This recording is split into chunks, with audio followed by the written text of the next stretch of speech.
Президент Садыр Жапаров Өзбекстандын Олий Мажлисинин Сенатынын төрайымы Танзила Нарбаева менен жолукту.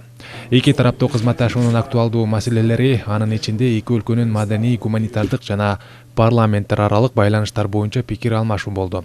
Жапаров Өзбекстан менен парламенттер аралык кызматташуунун ырааттуу өнүгүшүнө абдан кызыктар экенин билдирди.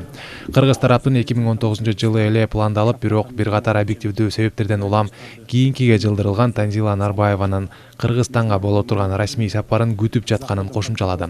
Президент эки элдин ортосундагы достукту бекемдөөнүн олуттуу факторлорунун бири катары маданий диалогдун маанилүүлүгүнө токтолду. Бул өңүттө ал жергиликтүү элдин жаштардын ортосундагы өз ара бир туугандык мамилелерин чыңдоо максатында Кыргызстан менен Өзбекстандын чек ара райондорунун аймагында маданий спорттук иш-чараларды көп өткөрүү зарылдыгын баса белгиледи.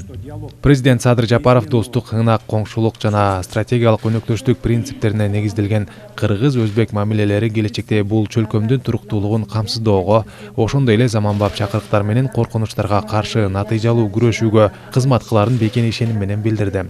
Өзбекстан Олий Мажлисинин Сенатынын төрайымы Танзила Нарбаева президент Садыр Жапаровдун сапары эки мамлекеттин мамилелеринин жаңы барагын ачып жатканын белгиледи.